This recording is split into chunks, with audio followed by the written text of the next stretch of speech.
à toutes et à tous. Bonjour mesdames et messieurs.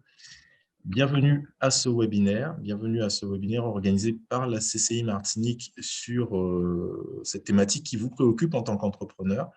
On va parler cet après-midi du nouveau statut de l'entrepreneur individuel. Quels changements, quelles implications concrètes pour vous? Et donc, nous allons commencer sans plus attendre. Je vais laisser la parole à M. Franck Zaméo, président de la commission entreprise, pour le mot d'ouverture.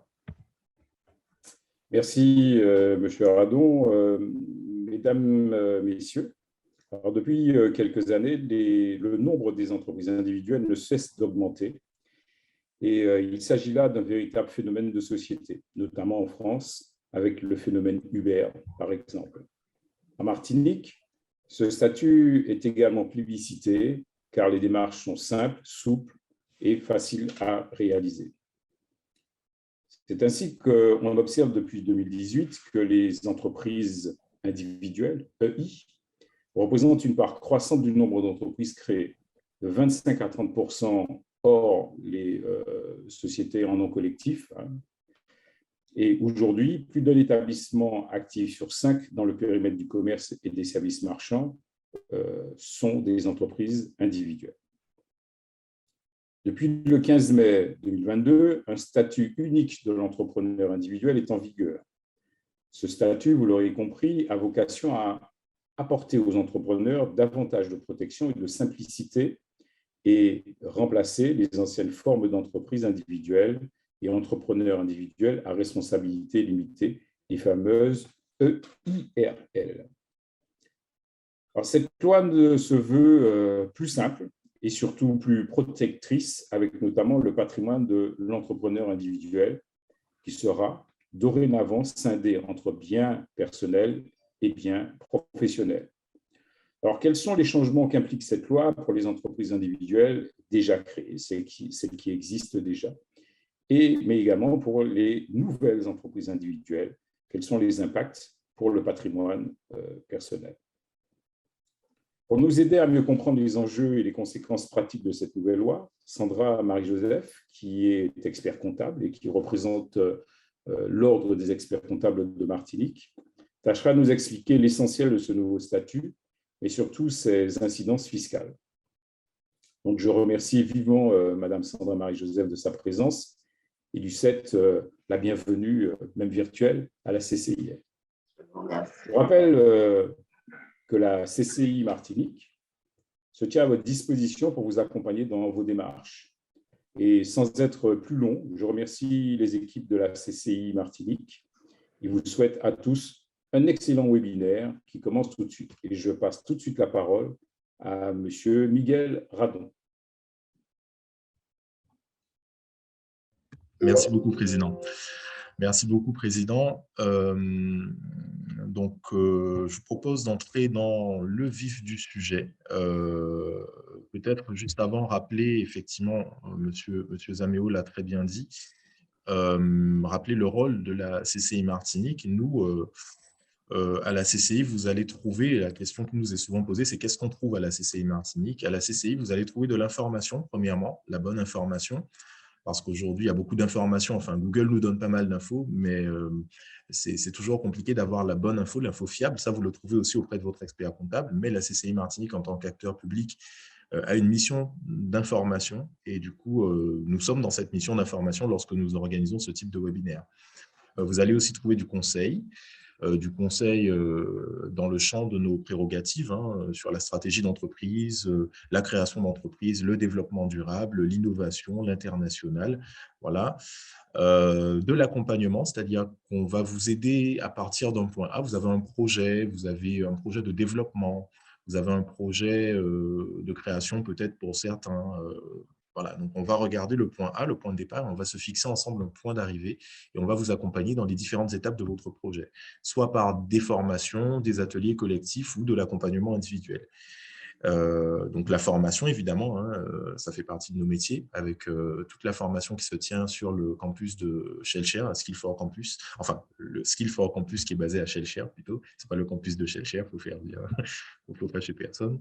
Et puis, notre dernier métier, c'est une chose qui nous est beaucoup demandée en tant qu'acteur public. On est un peu un carrefour, la Chambre de commerce, où se croisent les politiques publiques, les entreprises qui relèvent de notre périmètre, les associations, les réseaux d'entreprises, bref, les fédérations. Donc, on est un peu un carrefour et du coup, nous faisons le rôle de facilitateur, c'est-à-dire qu'on met en connexion tous ces acteurs pour pouvoir, pour que vous puissiez gagner du temps dans vos démarches de création d'entreprise. Donc, ce sont un peu nos métiers qu'on exerce sur plein de thématiques, comme je l'ai dit. Donc, moi, je m'occupe plus spécifiquement de création à la CCI, création et reprise d'entreprise. Mais vous avez toute une équipe, une trentaine de conseillers sur tout le territoire, pardon, pour vous accompagner, voilà, quel que soit votre projet. Dès que vous avez un projet, une idée, Réflexe CCI, en fait, on est vraiment là pour ça, c'est notre rôle. C'est notre rôle en matière d'information déjà, c'est notre rôle et du coup, on est présent sur tout le territoire pour ça. Les règles pratiques, je suis passé un peu rapidement dessus, mais n'hésitez pas à interagir et à poser vos questions dans le fil de discussion. On prendra le temps de répondre à toutes vos questions en fin de webinaire et puis le webinaire est enregistré. Donc, du coup, vous pourrez avoir le replay. Vous pourrez avoir le replay. Si vous avez loupé une info importante, vous pourrez avoir le replay à la fin en nous faisant juste un petit mail. Nos contacts seront donnés en fin de webinaire. Donc, on va voir ensemble aujourd'hui plusieurs points avec Madame Marie-Joseph, qui est experte comptable. Donc, nous allons un peu nous répartir la parole et donc, on va aborder 5 points pratiques. On est là pour environ 1 heure, un petit peu moins d'1 heure. On va voir le nouveau statut juridique. Hein. On en a parlé de cette entreprise individuelle. Quels sont les objectifs de la loi et puis qu'est-ce qu'elle implique? On va parler de cette fameuse séparation de patrimoine, comment ça se passe, qu'est-ce qui est mis derrière le patrimoine professionnel et le patrimoine personnel. On verra aussi, du coup, concrètement, en termes d'obligations, de nouvelles obligations administratives, entre guillemets, qu'est-ce que ça implique pour vous? Vous verrez, c'est très simple. Il n'y a pas beaucoup d'obligations administratives. C'est très simple, mais il faut quand même le savoir, en fait. Il faut l'avoir à l'esprit, sinon ça peut générer des petites pénalités. On verra aussi comment transmettre ce fameux patrimoine professionnel pour l'entrepreneur individuel. Vous vous souvenez, hein, pour ceux qui sont en entreprise individuelle, pour ceux d'entre vous qui sont en entreprise individuelle, si vous avez déjà essayé de céder un fonds de commerce, vous vous rendez compte que c'est une vraie galère. Il faut le liquider, etc. Donc, bon, voilà. On va voir en fait que tout ça a été considérablement simplifié. On va le regarder ensemble. Et puis, on va finir sur quelques recommandations, en fait, recommandations pratiques pour pouvoir gérer votre activité et du coup vous adapter très simplement à cette nouvelle loi du coup dont les décrets d'application ont commencé à sortir pour certains depuis le 15 mai. Et puis, les autres sont encore attendus. Voilà, donc c'est un peu le programme, bon, il n'est pas précisé là, mais c'est un peu le programme qu'on vous propose ensemble. On a pour à peu près 1 heure. Et du coup, je vous propose de rentrer dans le vif du sujet. Donc, ce nouveau statut, qu'est-ce qu'il veut dire, ce nouveau statut d'entrepreneur individuel? Alors, l'une des mesures de la loi 2022-172 du 4 février 2022 est la création d'un statut unique protecteur pour l'entrepreneur individuel et la scission du patrimoine entre biens personnels et biens professionnels. L'objectif est de concilier l'aspect protecteur offert par l'ancien statut, enfin l'actuel statut de IRL, il existe encore, et la simplicité du fonctionnement en tant qu'entreprise individuelle. Donc, le législateur a revu en profondeur le statut de I et a mis fin au statut d'entrepreneur individuel à responsabilité limitée, donc celui qu'on a connu comme IRL. Pour faire très simple sur ce propos, pour ceux d'entre vous qui ont créé il y a quelques années en micro-entreprise ou en entreprise individuelle ou même en EIRL, ou pour ceux qui envisagent, peut-être, certains n'ont peut-être pas encore créé, pour ceux qui envisagent de créer en micro-EI ou EIRL, aujourd'hui, c'est très simple. Toute personne physique a le même régime qui permet de protéger ses biens personnels et ses biens professionnels, de les distinguer. C'est vraiment le sens de cette loi du 14 février.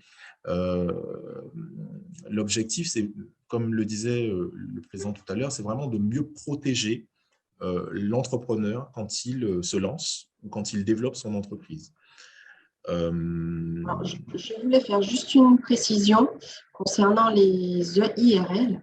Les EIRL qui ont déjà été créées, elles continuent d'exister. Le statut ne disparaît pas.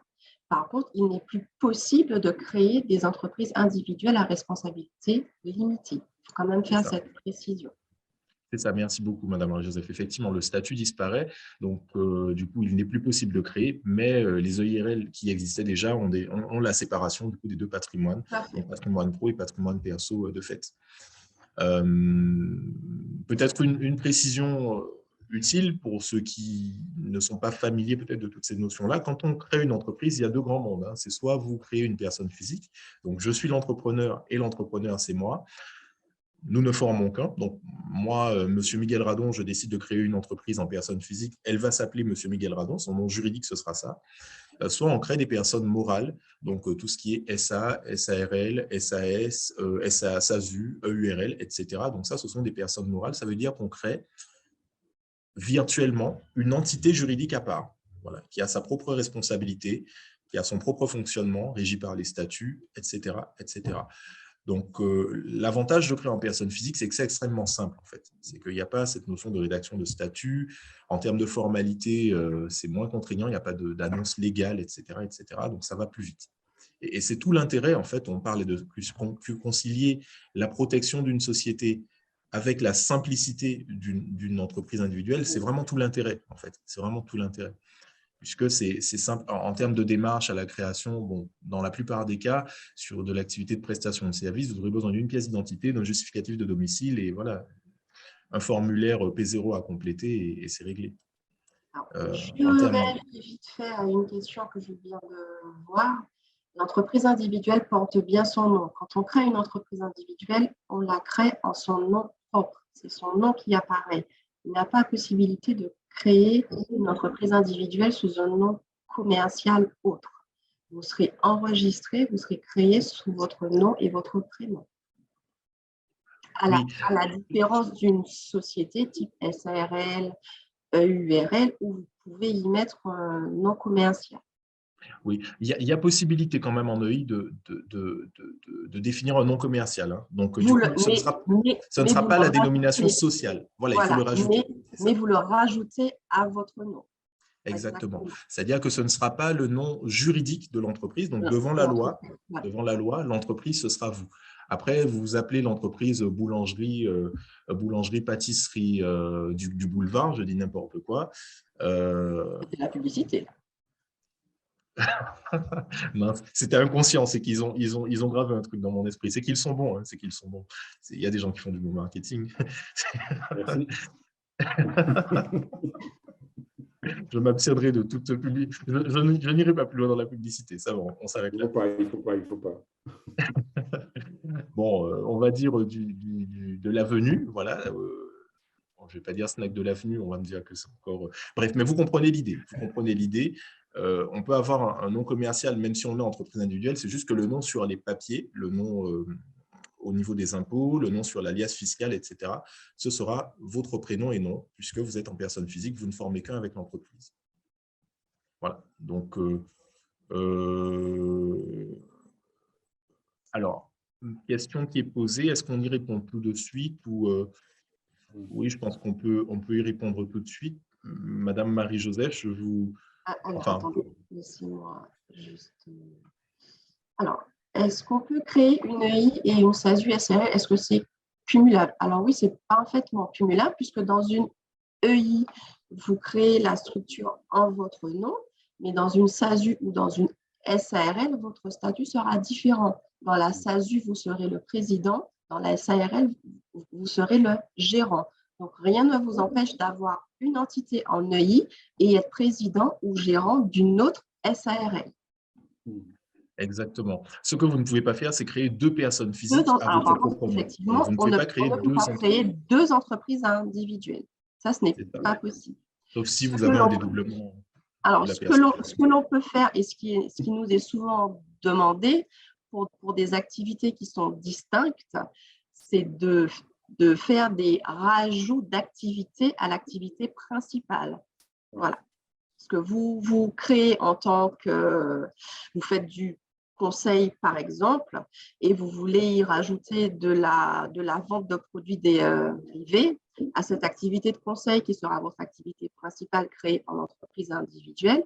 Vous aurez une activité accessoire qui sera la vente de produits dérivés.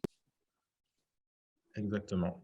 Exactement. Merci pour ces explications. C'est très clair. Je propose du coup de poursuivre. On va s'arrêter sur les questions un Oui. petit peu plus tard. Alors, précédemment, avant la réforme, les entrepreneurs individuels disposaient d'un seul patrimoine. Donc, les deux patrimoines étaient fusionnés. En cas de difficulté, du coup, ce qui se passait, vous avez tous connu ça probablement. Enfin, vous avez tous entendu parler de ça, du moins, à minima. C'est que mon entreprise a des dettes qu'elle n'arrive pas à payer, on saisit ma maison et je suis mis à la porte.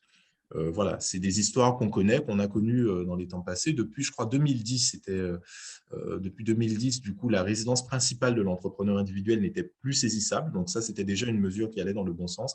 Et aujourd'hui, aucun bien, du coup, de l'entrepreneur individuel n'est saisissable, sauf ceux qui seraient nantis par une caution ou voilà. Mais du coup, aujourd'hui, le sens de la réforme, c'est qu'aucun bien n'est saisissable et c'est très simple. Il existait des moyens de se protéger avant, mais voilà, je vais pas rentrer dans ce détail. Ce qu'il faut vraiment retenir, c'est que si demain vous avez un pépin, vous ne risquez pas d'engager les biens de la famille, ni même des biens dont vous auriez hérité, par exemple un terrain ou des actifs quelconques, vos comptes en banque personnels, etc. etc. Donc, c'est vraiment une bonne nouvelle. C'est vraiment une bonne nouvelle. Donc oui, on le disait, Madame Marie-Joseph le disait, il n'est plus possible de créer une EIRL depuis le 15 février dernier.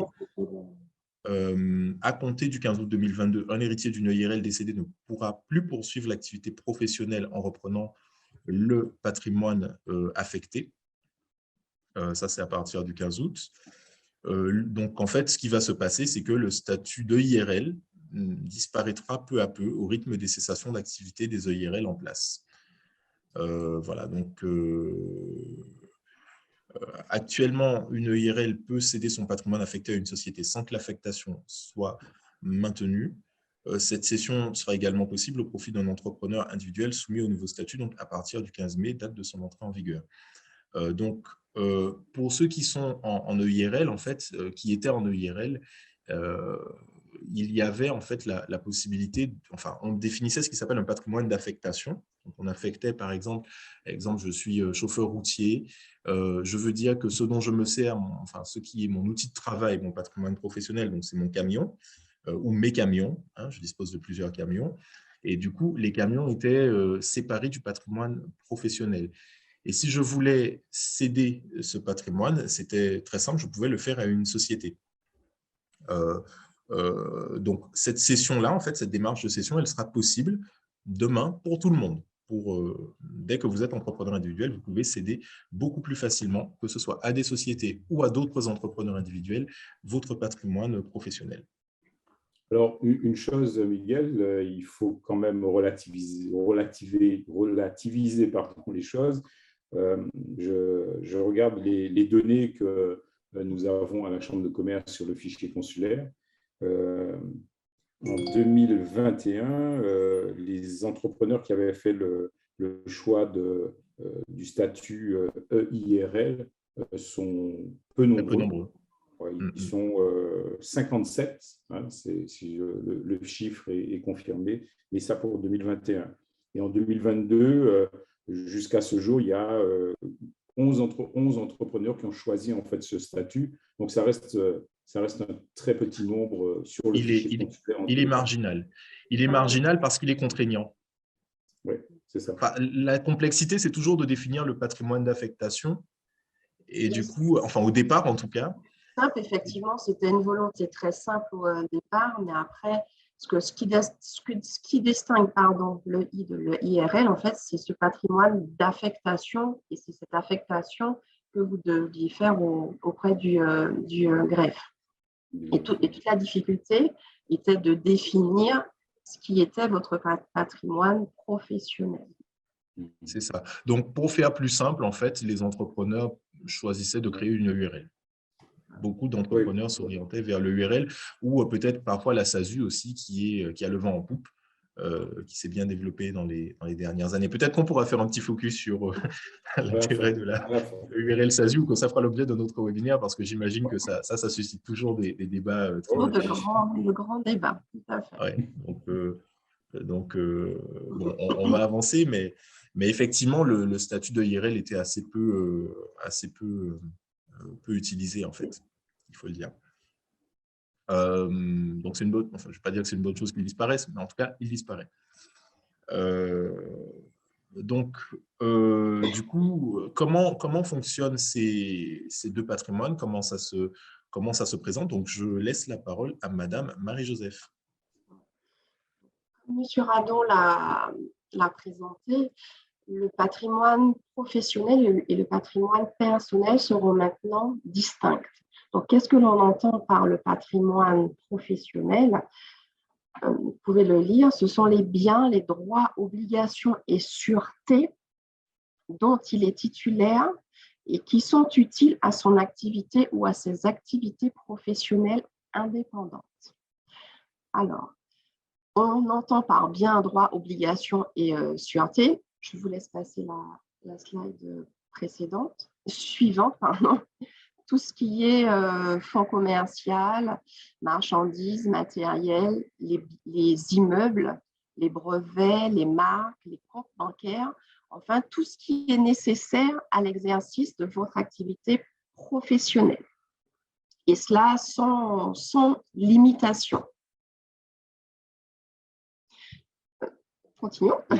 Alors, je pourrais poser une petite question par rapport à ça. Est-ce que le X6 est un bien utile et nécessaire à l'activité professionnelle? Nécessaire à votre activité professionnelle. Alors, peut-être la difficulté, si vous êtes VRP, ça peut être un outil professionnel. Par contre, si vous êtes, je ne sais pas, si vous faites de la vente, de la vente à domicile, le 4.4 ne sera pas forcément affecté en bien personnel. Voilà. C'est à l'appréciation de… C'est à l'appréciation de l'entrepreneur individuel qui définit l'utilité des biens pour son exercice. Alors, il faut quand même rester raisonnable. Hein. On entend bien, si vous faites du conseil, comme vous dites, le véhicule ne sera pas considéré comme un bien professionnel. Votre ordinateur le sera, les comptes bancaires qui seront dédiés. Si vous avez un bureau qui vous appartient dans lequel vous dispensez cette activité de conseil, oui. Mais le véhicule, non. Voilà. Donc, la distinction du patrimoine dite se fait automatiquement. Il n'y a pas de formalité particulière pour dissocier les deux patrimoines. Alors, il faut quand même préciser que pour les entreprises individuelles qui existaient, voilà, excusez-moi, je reprends. Le conseil se fait souvent chez le client, du coup, on se sert beaucoup de sa voiture. Non, vous vous servez de votre véhicule pour vous déplacer. Vous ne servez pas du véhicule pour faire du conseil. Donc, ce n'est pas un véhicule professionnel. Par contre, si vous êtes VRP, oui, vous utilisez votre véhicule à titre professionnel. Par exemple, si vous êtes un infirmier, vous faites du domicile. Cela vous est nécessaire pour exercer votre activité. Je ferme la parenthèse. Donc, je reviens sur ce que je disais. Les entreprises individuelles qui existaient avant la réforme, le patrimoine reste confondu. Par contre, à compter du 15 mai 2022, la dissociation du patrimoine va s'appliquer pour les nouvelles créances. Et cela sans qu'il y ait de formalité particulière à effectuer. On peut poursuivre. Voilà. Donc, alors, il faut quand même préciser que l'entrepreneur individuel pourra renoncer au bénéfice de la séparation du patrimoine. Comme on a pu l'évoquer précédemment, cette distinction se fait de fait.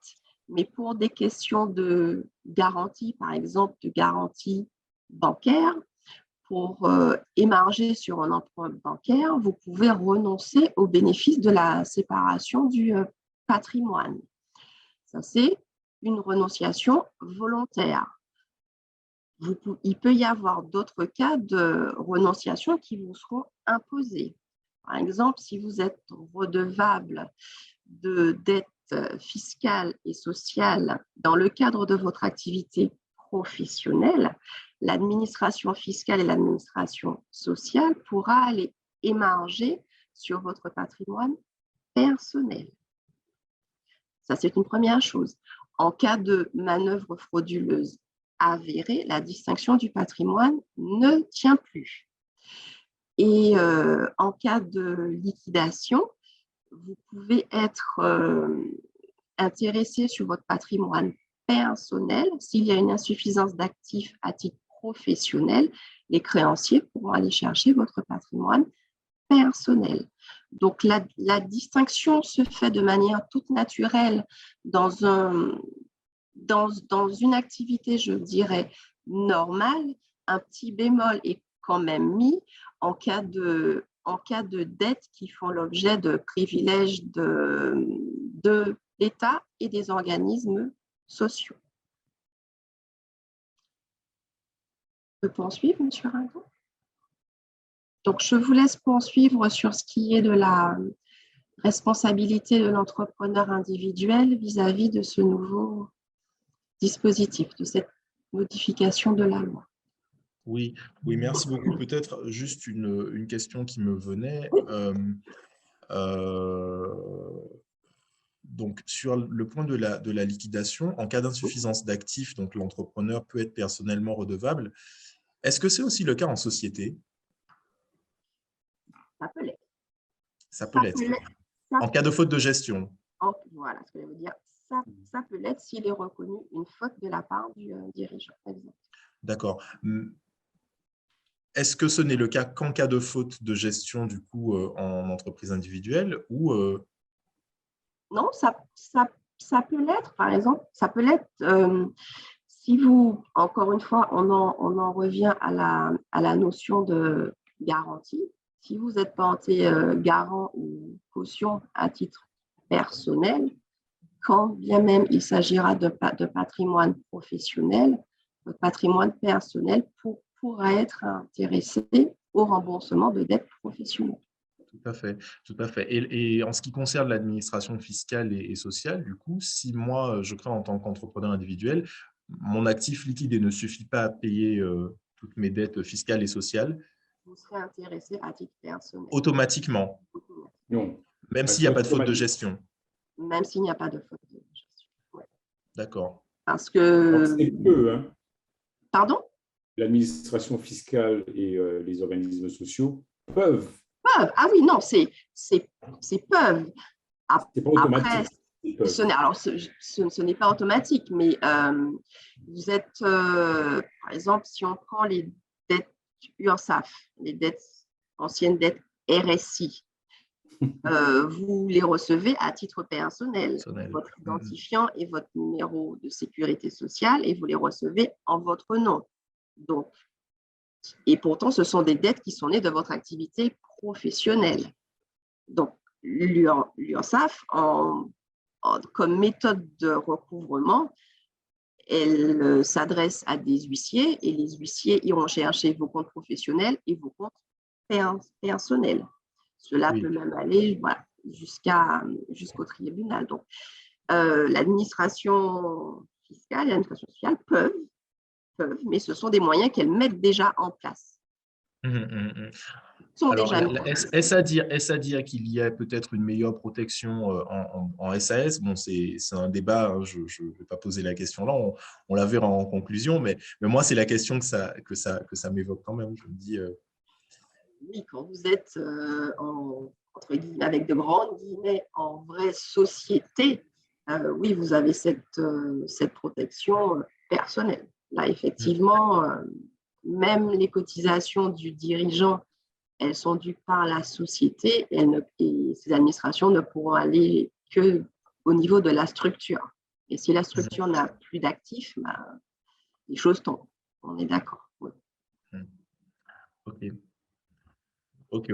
On reviendra peut-être sur ces notions-là parce qu'elles sont aussi essentielles pour permettre à tout le monde de bien se positionner, entre guillemets, par rapport aussi à cette nouvelle réforme.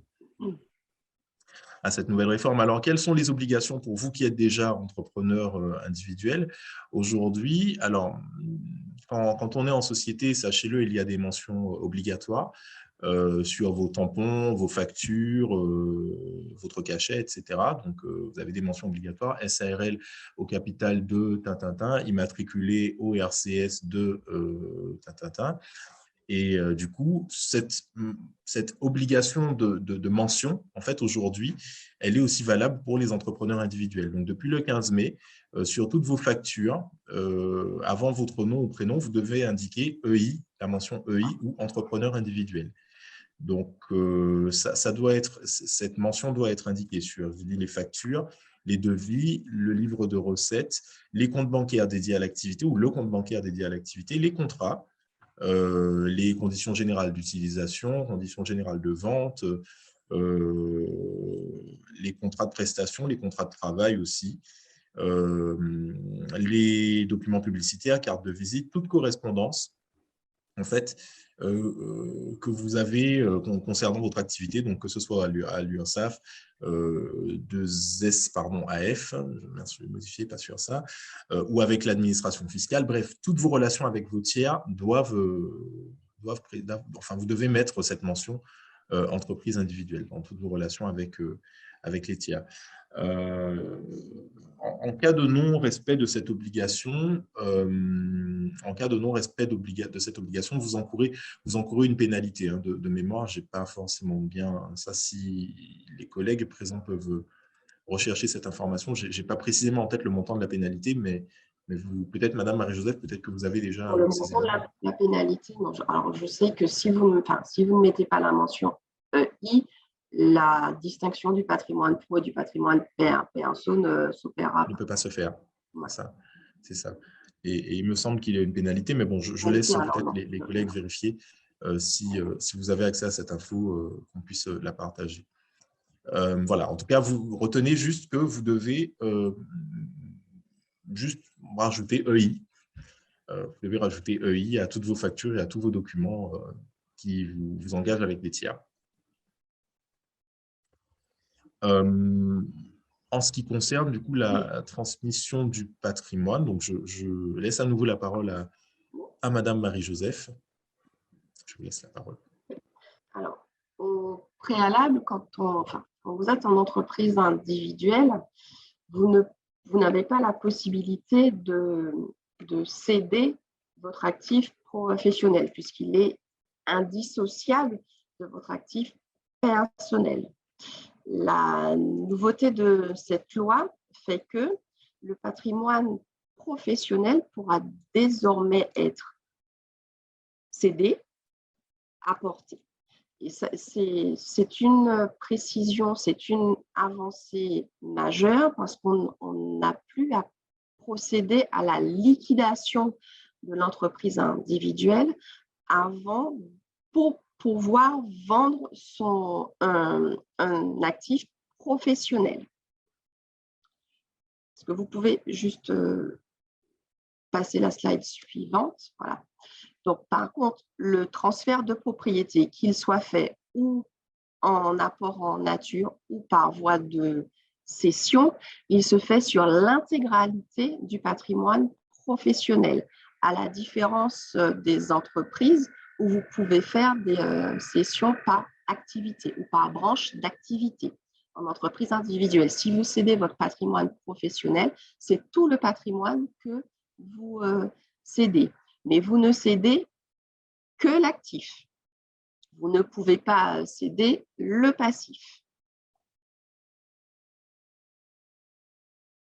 On peut poursuivre?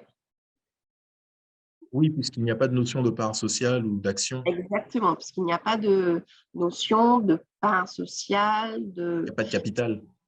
il n'y a dans les entreprises individuelles, il n'y a pas de capital.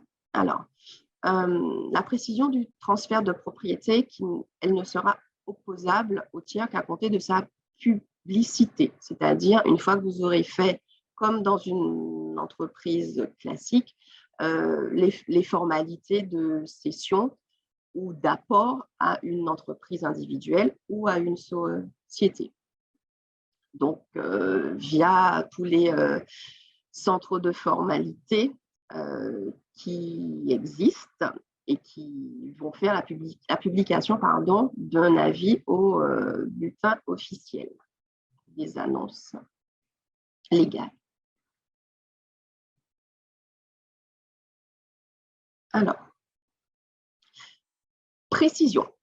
Information importante que l'on n'avait peut-être pas évoquée jusqu'à présent, la grande nouveauté de cette loi, l'article 13 donc, de cette loi de finances, permet aux entreprises individuelles maintenant d'opter pour l'impôt sur les sociétés. Donc, on se retrouve avec une entreprise individuelle avec une option fiscale qui est de l'impôt sur les sociétés. Donc, on se retrouve à avoir une entreprise individuelle optant à l'impôt sur les sociétés qui va fonctionner comme une EURL à l'impôt sur les sociétés.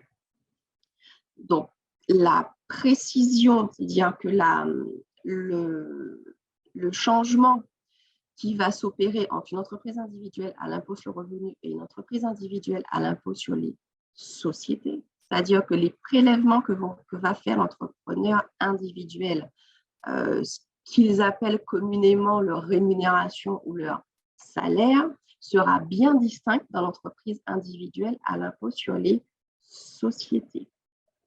Et précision, donc une entreprise individuelle à l'impôt sur les sociétés, ce sera l'entreprise individuelle qui va donc payer elle-même son impôt et l'entrepreneur individuel, lui, sera fiscalisé dans la catégorie traitement et salaire sur les prélèvements qu'il aura fait tout au long de l'année pour ses revenus. Comme dans une entreprise, comme dans toute entreprise, des dividendes pourront être versés à l'entrepreneur individuel. Par contre, ces dividendes perçus vont bien sûr supporter les cotisations sociales, à l'instar d'une URL ou d'une SARL. Par contre, ça ne sera pas les dividendes qui excèdent 10% du capital social, puisqu'il n'y a pas de capital social dans une entreprise individuelle. Ce seront les dividendes qui excèdent 10% du bénéfice imposable, ou si ce montant est supérieur, 10% du patrimoine affecté à l'exercice professionnel. Alors, c'est vrai que c'est un peu technique, mais on retrouve les règles d'une SARL qui distribue des dividendes. Oui, on peut poursuivre. Sauf si vous avez une précision. Sur le plan social, peut-être, sur le plan social. Alors, sur le... c'est ce que j'ai dit. Sur le plan social, vous serez affilié, ce qu'on appelait avant, vous étiez déjà à la sécurité sociale des indépendants. À la sécurité sociale des indépendants. Ça ne changera pas. Ce qui va changer, en fait, c'est la base d'assujettissement de vos cotisations. Si vous optez à l'impôt sur les sociétés. Si vous optez à l'impôt sur les sociétés, la base d'assujettissement seront les prélèvements que vous avez faits tout au long de l'exercice. Par contre, si vous restez à l'impôt sur le revenu, la base d'assujettissement sera le bénéfice imposable. Pour la question de l'option IS ou IR, je propose d'y répondre un tout petit peu plus tard en conclusion de nos échanges. Je la garde pour un petit peu plus tard, même si la réponse peut être simple, mais du coup, pour retenir le timing, je propose de continuer d'avancer un petit peu.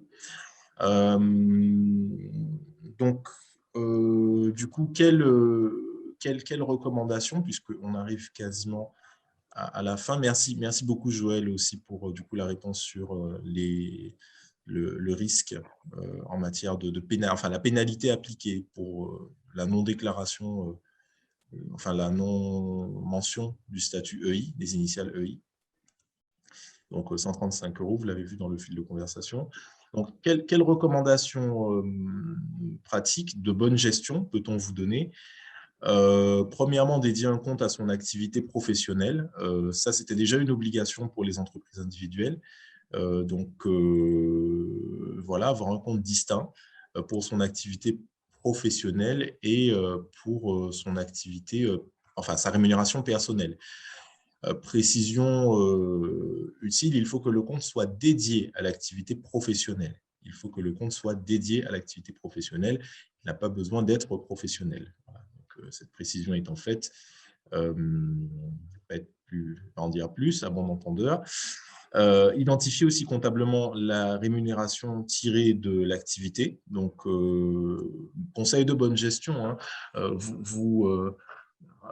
Vous avez une entreprise qui fonctionne, qui a son rythme de croisière. Vous faites un virement automatique d'un montant minimum dont vous avez vraiment besoin pour vivre. Et puis, ce qu'il reste, en fait, à la fin, on regarde et on essaie d'affecter. Si on fait des mois exceptionnels, on peut… Voilà. Mais conseil de bonne gestion, c'est d'avoir une rémunération bien fléchée, en fait, pour votre activité. Ça vous permet aussi d'éviter de piocher parfois dans la caisse. Oui, Madame Marie-Joseph. Je veux juste préciser sur mes propos précédents sur l'option à l'impôt sur les sociétés. Cette option est révocable dans les 5 ans à la suite duquel vous avez exercé cette option. Vous pouvez la révoquer de manière unilatérale, sans raison particulière. Par contre, une fois que vous y aurez renoncé, il ne sera plus possible de faire marche arrière. Voilà. Merci beaucoup. Oui, merci. Effectivement, une fois que l'option… Voilà, donc il faut bien choisir, du coup. Il faut bien choisir. Vous avez opté pour des raisons X ou Y à l'impôt sur les sociétés. Bon, cette option, vous voyez qu'elle ne vous convient plus, vous y renoncez. Donc, vous revenez à l'impôt sur le revenu. Par contre, le retour à l'impôt sur le revenu est définitif. Et tout comme l'option à l'IS, une fois que vous avez passé 5 ans, cette option est irrévocable. Donc, pendant un délai de 5 ans, vous avez encore cette marge de manœuvre de retour à l'impôt sur le revenu. Mais chacune des options, chacune de retour à ces options est définitive. Oui, donc le conseil pratique qui pourrait être donné, c'est quand même sur toutes ces questions d'options, de choix de forme, de modification, etc., de quand même être bien conseillé. Être bien conseillé et du coup, pour ça, il ne faut pas hésiter à se rapprocher d'abord de l'ordre des experts comptables, hein, puisque ce sont les métiers du chiffre et ce sont des professionnels. Il n'y a pas de règles établies en la matière. Ces questions d'options vont prendre en compte votre situation personnelle, vos revenus, vos autres revenus, les revenus du foyer. Du foyer, donc, la situation matrimoniale. La situation matrimoniale, effectivement. Donc, il n'y a pas de bonne ou de moins bonne option, pardon. Il y a surtout une option qui est adaptée à votre situation. Exactement. Et la bonne nouvelle quand même, c'est que la loi va dans le sens de la plus grande protection des entrepreneurs. Donc, si on observe le sens de la loi dans les 10-15 dernières années, ça va dans le sens de la simplification et de la protection des entrepreneurs. Maintenant, on en a parlé en quelques mots. Il est possible que, enfin c'est souvent le cas quand on crée son entreprise ou quand on veut la développer, que des financeurs, des banques en l'occurrence, vous demandent des cautionnements personnels. Et du coup, finalement, cette loi qui va dans le sens de la protection peut ne pas tant que ça vous permettre de vous protéger. Enfin, face aux financeurs, le risque en préparation de ce webinaire, on se disait que les financeurs peut-être vont être encore plus exigeants en termes de garantie personnelle, sachant qu'aujourd'hui, du coup, les deux Ils ont patrimoines sont moins distingués. accès au patrimoine. C'est ça, ils n'ont plus accès au patrimoine. Donc, ils vont demander des garanties qui ont un coût. Hein. La mise en œuvre des garanties a un coût. Donc, voilà, c'est peut-être pas… Il faut prévoir cet effet, entre guillemets, secondaire de la loi. Maintenant, ce qu'on peut dire là-dessus, on en parle avec Madame Marie-Joseph, c'est qu'il existe des garanties. Il existe des solutions de garantie. On peut parler de BPI France, on peut parler de France Active aussi. Donc, ce sont des dispositifs qui sont assez facilement mobilisables. Voilà, faut pas hésiter du coup à se rapprocher lors des experts comptables de la CCI pour être conseillé ou orienté là-dessus. On avait aussi évoqué 2 points dans le choix d'une EI ou d'une EURL. Vous me l'avez précisé, une EI n'a pas de capital. Donc, si vous voulez faire rentrer des investisseurs dans une entreprise individuelle, cela ne sera pas possible. Donc, un apport de capital, un apport d'argent frais ne sera pas possible dans une EI alors qu'il le sera dans une EURL. C'est ça. Les 2 années passées nous ont aussi appris que les entreprises individuelles sont souvent exclues de certains dispositifs de financement, certains dispositifs de subvention. Donc, encore une fois, tout dépend de l'activité que vous voulez créer. Si elle nécessite un peu d'investissement matériel sur lesquels vous voulez aller émarger sur des notions de subvention, l'entreprise individuelle ne sera pas du tout adaptée à votre projet. Donc, comme vous l'avez bien précisé, M. Radon, je le dis et je le répète, il n'y a pas de solution ultime, il y a vraiment des solutions qu'il faut mettre en place et vous rapprocher, que ce soit de l'ordre des experts comptables ou de la CCI ou d'autres partenaires, pour vous accompagner dans le choix du statut de votre entreprise en relation avec le projet que vous voulez monter. C'est ça, exactement. Merci beaucoup. Une chose, Miguel, Comment ? Une chose, Miguel, c'est sur la slide qui est diffusée, la première chose, c'est qu'effectivement, il faut avoir un compte qui est dédié à l'entreprise individuelle. Alors, je suppose que tous les entrepreneurs individuels l'ont. Bon. Devrait l'avoir. Ça devrait l'être, mais ça n'est pas le cas. Non. Et alors pour ceux qui l'ont déjà fait, qui ne l'ont pas encore fait, faites vite d'en créer un, parce que c'est une condition presque sine qua non pour bénéficier, on va dire, de ce nouveau statut, on va dire, enfin, de cette nouvelle fonction à l'intérieur du statut d'EI. Et pour celles qui ont déjà, pour ceux qui ont déjà en fait un compte dédié à l'activité en entreprise individuelle, il faut penser à ce que sur le compte, il y ait la mention EI. C'est clairement stipulé et très sincèrement, ça n'est pas simple de demander ça à sa banque. Enfin, si c'est simple de le demander, mais ce n'est pas simple de l'obtenir. Exactement. D'autant plus que si souvent certains entrepreneurs, par un souci d'économie, ne créent pas un compte dit professionnel, mais utilisent un compte personnel à des fins professionnelles. Et un compte personnel ne pourra pas avoir cette mention EI. Donc, vous serez dans l'obligation de créer un compte professionnel avec tous les frais qui en découlent. On sait qu'il y a… Enfin, les banques aujourd'hui travaillent avec des systèmes de kits ou de packs. Et donc, quand vous êtes quand vous avez un compte professionnel, eh bien, vous payez effectivement des frais. Alors, ce n'est pas des agios, mais c'est plutôt des frais de gestion. Je ne sais pas comment on pourrait appeler ça, comment ils appellent ça très précisément dans le système bancaire.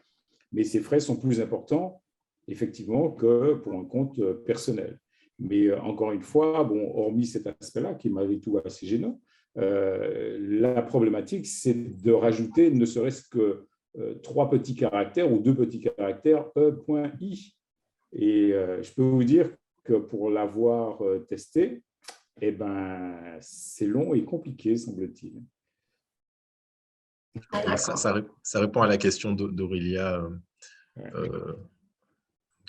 Après, ce qu'il faut, c'est harceler votre gestionnaire de compte. Et puis, sincèrement, je n'ai aucune explication pourquoi c'est compliqué. Je pense que ce n'est pas très simple de rentrer en fait dans la profondeur du système, on va dire, de dénomination des comptes. Tout ça fait partie d'un ensemble qui doit être relativement complexe.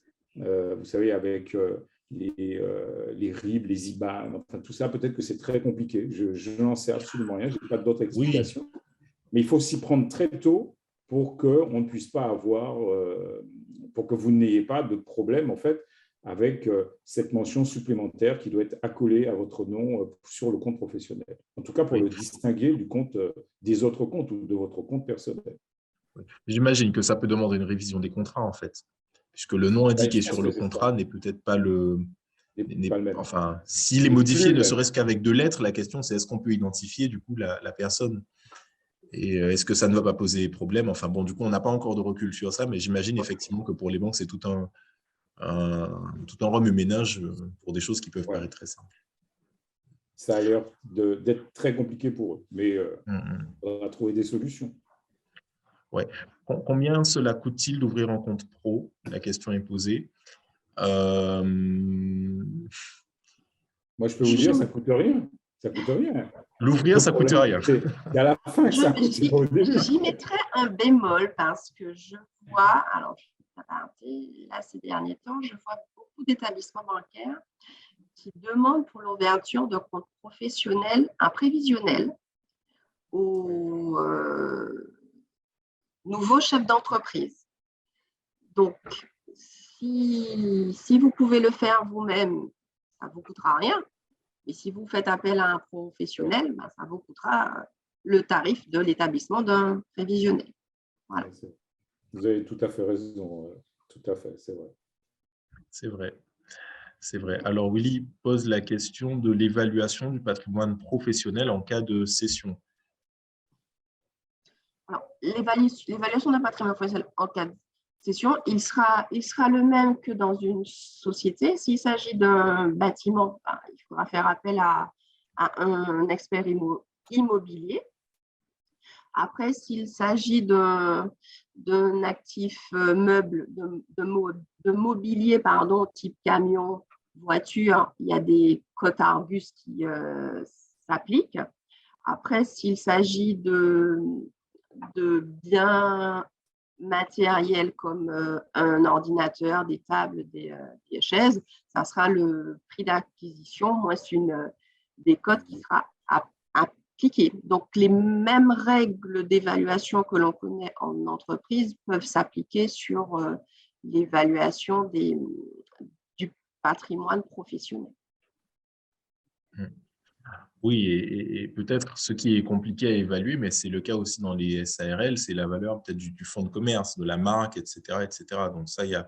Ce seront exactement les mêmes règles que dans une SARL. Voilà. Un fonds de commerce s'évalue sur la chalandise, la clientèle, le chiffre d'affaires, la localisation, le positionnement. Enfin, ce seront exactement les mêmes règles.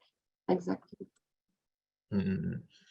Ouais, ça répond à la question. Avec ce bémol, par contre, que un fonds de commerce en entreprise individuelle qui repose essentiellement sur la qualité de l'entrepreneur individuel, forcément n'aura pas la même valeur qu'un fonds de commerce lambda qui pourrait être exercé par tout un chacun. Voilà. Exact. Merci beaucoup pour cette réponse. Alors, je reviens peut-être sur une question qui a été posée. Dans le cas d'un cumul EI et SARL ou SASU, enfin EI et société, personne physique, personne morale, est-ce que les biens professionnels de l'EI incluent ceux générés par la SARL, SASU ou c'est des biens distincts? Peut-être pour répondre à ça, non, ce sont c'est le patrimoine professionnel dans son ensemble. Voilà. C'est un seul patrimoine professionnel qui vient de 2 sources. L'EI, si je parle sous votre contrôle, Madame Marie-Joseph, donc du coup, d'une part, le patrimoine professionnel généré par l'EI, et d'une part, celui des parts sociales ou des actions qu'on détient. Alors, Très simplement, vous avez une entreprise individuelle. Vous exercez dans un local lambda, dans un local qui vous appartient. Vous affectez ce patrimoine professionnel à votre entreprise individuelle. Demain, Donc, le bail est signé au nom de Miguel Radon EI. Voilà, exactement. Demain, monsieur Radon est président d'une SAS. À l'actif de cette SAS, je ne pourrai pas avoir le même immeuble.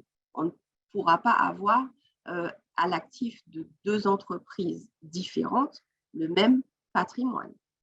Ça, il faut être bien clair. Je pense que c'était ça le sauf si la SASU achète l'immeuble et la loue à entreprise individuelle. Oui, mais ça ne sera plus le patrimoine de l'EI, ça sera le patrimoine de la SASU. Exactement. À ce moment-là. C'est ça. Donc, bon, vous comprenez, c'est des petites règles, c'est des jeux qui se font, mais je pense que la réponse est assez claire. Est-ce qu'il y avait d'autres questions? Donc, juste une remarque sur les banques professionnelles en ligne qui permettent de le faire et qu'ils sont au fait de ces dernières lois. Oui, qui sont au fait de ces dernières lois, effectivement. Effectivement, il y a des banques en ligne qui existent. Nous, on fait la promotion de personnes. Donc, du coup, voilà. Mais il y a tout un tas de solutions de banques qui existent. Toutes ne se valent pas et toutes ne permettent pas les mêmes, n'offrent pas les mêmes possibilités.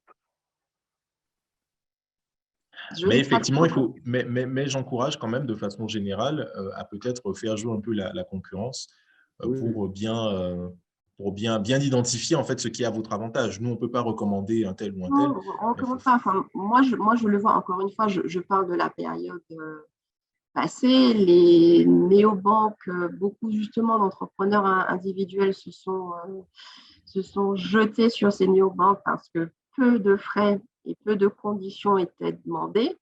Ah ben, paf, le PGE est tombé.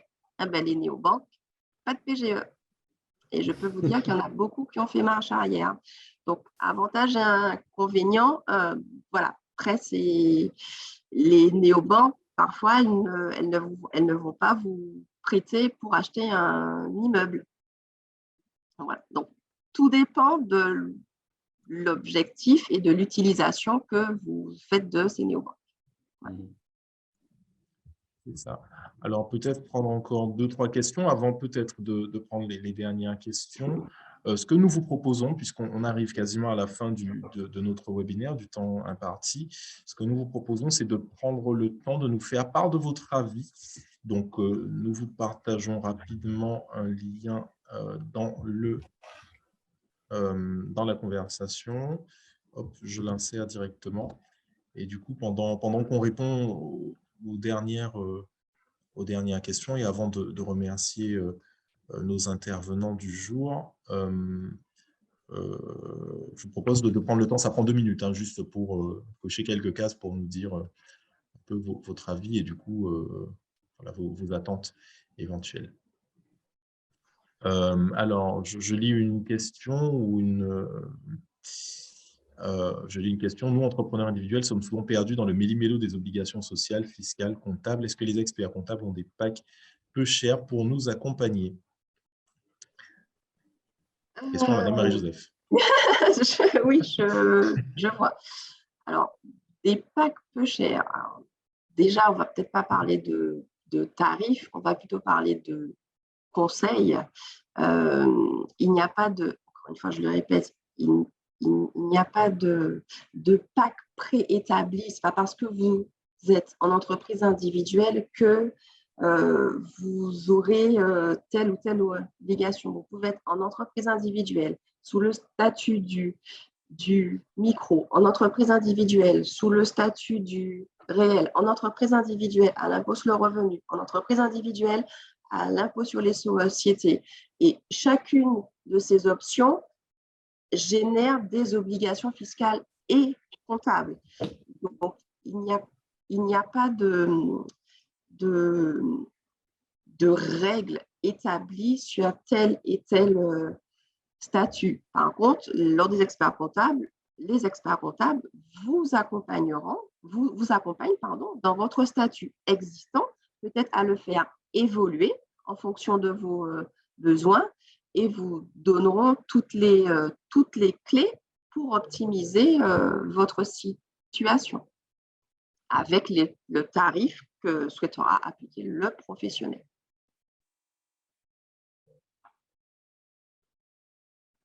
Alors, est-ce qu'on peut peut-être donner, je ne sais pas si ça… Bon, vous avez dit on ne parle pas de tarifs. Il m'arrive quand même dans des formations de donner au moins des fourchettes de prix puisqu'on observe aussi. Hein. Mais c'est vrai que ça dépend beaucoup de ce qui s'appelle la lettre de mission, en fait, qui est rédigée par l'expert comptable en échange avec vous. Donc voilà, il faut voir ce que vous mettez, en fait, s'il y a de la paye, s'il y a des déclarations. Ce que vous définissez avec votre client, ses besoins, ses attentes. Donc, oui, en fonction de ce qu'il vous demande, vous Je ne établissez donnerai pas de tarif. Non, alors honnêtement, je ne peux pas vous donner de tarif parce que le tarif dépendra du professionnel, dépendra de la mission, de la complexité de la mission et de l'étendue de la mission. Vraiment. Tout à fait. Tout à fait, merci. Merci. Donc, du coup, peut-être une dernière question ou peut-être une ou deux dernières questions. Je ne vois pas s'il y a des questions peut-être qui nous ont échappé, des questions. Si vous avez deux questions, on a encore quelques petites minutes. Encore 2-3 minutes. Ah oui, j'ai une modification. L'amende de 4e classe pour le non-respect de l'obligation EI, elle peut être de 135 € et elle peut aller jusqu'à 750 €. Voilà, donc elle peut aller jusqu'à 750 €. Et comme on l'avait dit, l'autre risque aussi, c'est que du coup, on ne puisse pas dissocier. La plus importante, c'est la non-dissociation du… C'est ça, voilà, exactement. C'est la non-dissociation des deux patrimoines. C'est ça, merci beaucoup. Donc s'il n'y a pas d'autres questions, je propose que nous nous arrêtions là. Donc, on va cesser l'enregistrement. Le replay sera disponible sur les réseaux sociaux de la CCI Martinique. Donc, je remercie très chaleureusement notre participant, notre invité, Sandra Marie-Joseph, qui représentait aujourd'hui l'Ordre des experts comptables et qui nous a bien éclairé sur tous ces aspects-là. Donc, sachez que l'Ordre des experts comptables et la CCI Martinique, et puis tous les autres acteurs de l'accompagnement sont vraiment des interlocuteurs clés. Faites-vous accompagner par des professionnels, c'est essentiel parce qu'aujourd'hui, l'environnement fiscal, juridique, social se complexifie. Donc, c'est important vraiment d'avoir les bonnes informations et les bons contacts pour pouvoir bien choisir. Je laisserai le mot de la fin peut-être à Madame Marie-Joseph. Je vous laisse un mot de la fin et du coup, je laisserai le mot de la fin à Monsieur Zaméo, le président de la commission entreprise. Le mot de la fin, vous l'avez bien dit, hein, les statuts fiscaux, sociaux sont tellement nombreux et variés, la législation évoluant, il est nécessaire de vous faire accompagner par que ce soit les experts comptables, la chambre de commerce ou un autre partenaire pour vous accompagner dans votre projet existant, futur. Et si vous souhaitez faire évoluer votre statut actuel. Voilà. Merci Madame Marie-Joseph, merci pour votre participation et cette heure consacrée à ce nouveau statut de l'entreprise individuelle. Je crois qu'on l'a dit au début et M. Radon l'a dit, c'est malgré tout une action, une nouvelle législation, je dirais, qui va vraiment dans le bon sens et qui remet un petit peu la part professionnelle dans sa bonne place et qui fait également cette bonne distinction entre le personnel et le professionnel, entre le particulier et le professionnel. Et je crois que ça, on doit s'en féliciter. Mais pour cela, il faut aussi qu'effectivement, l'information passe bien. C'est ce que la Chambre de commerce et d'industrie de la Martinique cherche à faire sur ce sujet-là, et en particulier aujourd'hui en Martinique. Donc, en tant qu'élu de la Chambre de commerce, moi, je me félicite de cela et je félicite aussi les techniciens de la Chambre de commerce qui ont pris à bras-le-corps ce sujet pour informer pleinement les entrepreneurs, les chefs d'entreprise de Martinique. Et c'est bien ça notre mission. Donc, merci à vous. Et merci à ceux qui étaient présents. Je ne sais pas combien on était, une bonne cinquantaine, donc c'est important. Il reste du travail de diffusion et d'information à faire, mais on recommencera. C'est ça. Et le replay sera du coup disponible sur nos réseaux sociaux. N'hésitez pas à vous connecter, à vous abonner à nos pages Facebook, Twitter. Vous allez retrouver du coup le webinaire dès qu'il sera disponible. L'esprit gagnant, c'est CCI Martinique.